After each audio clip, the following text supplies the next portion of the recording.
Hi guys, this is Tulin.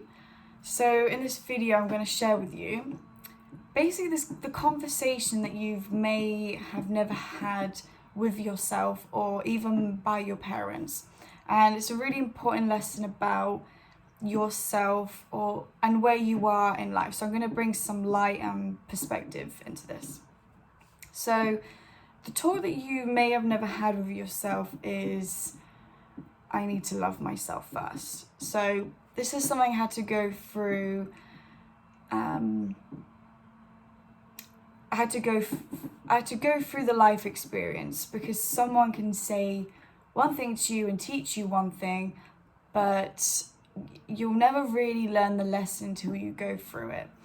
And it's basically having the confidence within yourself, knowing who you are and what you want, what you deserve, and knowing that you don't have to prove or to please others. You know, it's almost, there's a little bit of selfishness in you because you put yourself a little bit more forward than others, but not in a egotistical way, because you just decide to be that person you knew you could be, and not be ashamed of it, and being very authentic to you. Because who is going to love you if you don't love yourself first?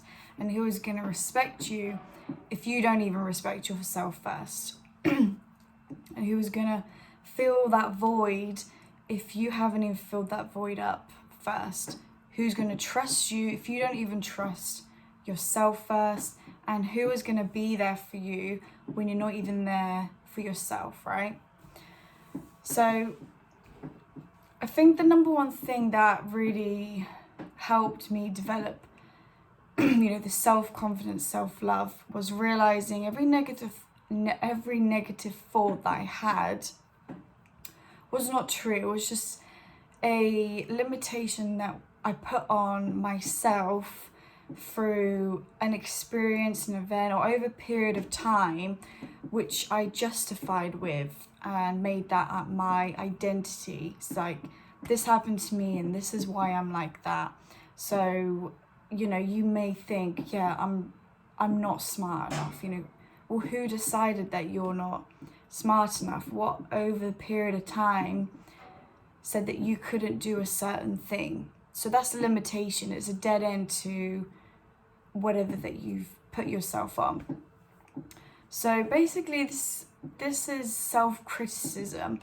I could have done better, or why did I do it like that? And you're chipping away at every little error, which eventually hurts your self-worth, because what you're doing is you're attaining this perfectionism, and perfectionism isn't attainable, because imagine if everything was perfect, then what? So, people like the idea of having everything perfect, and it's true, it drives us and it motivates us into moving into the right direction, but it's never going to be something that you arrive at, because you can never obtain it. It's not just some destination that you arrive at and you get a gold medal, right? So that's basically that. Life is not perfect, which leads you to my next thing, which is releasing expectations that I should be like this now, I should be like this at this stage of my life. And the reality is that life is too unpredictable, and people are too unpredictable. So what you should say is, I'm exactly where I need to be right now, and I can only be better than who I was yesterday. And we don't think about a year ago or a month ago. We live day by day, hour by hour, minute by minute, thought by thought, action by action. You should only care about the present moment, because it's the only moment that really, really matters, because this is where you are now. That your physical body is right in this moment, and you can change who you were yesterday by creating a different you, whatever now. You have to view yourself as your biggest asset someone could have. And that doesn't just mean a relationship, but also a profession or a job. You have to feel like you're unstoppable, like you're on a mission in life, because you will free yourself from the limitations and conditioning because you think that you can obtain anything that you want, and that's empowerment. And that should only be our mission at this point, to release all those limitations and conditioning, because that is what really holds us back. Because it's not what you have, it's who you know and what you know. So anybody would be lucky to have you. That is what you have to truly believe about yourself. So I'm just going to quickly end this off by saying that the best relationship that you can have with yourself right now is with yourself. How do you view yourself, and what is your self-worth? Because if you had to write the pros and cons, which we all do have, and just look, what would you have to work on? Because you will tell yourself everything that you need to know, everything that you want is all in your head. And you got to think, what makes you anxious, what makes you uncomfortable, because that is going to be your growing pain point.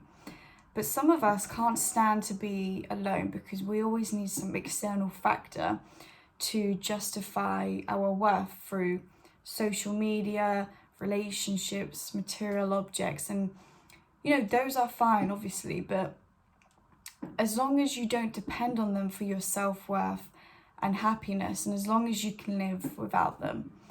So one of the biggest things that you can do is just self-reflect. How are you going to get to know someone if you don't even know yourself first? You know, just journaling, walking by yourself, do some free thinking. Anything that feeds your mind, because anything that feeds your mind will help you grow. So just view yourself as this seed, and every day you need to nurture it and grow it every day, and it will get bigger and bigger. And yeah, I'm gonna end it here before it gets too long. Thank you very much for watching. Leave a comment, leave a like, and inwards and outwards, guys. Thank you. Bye.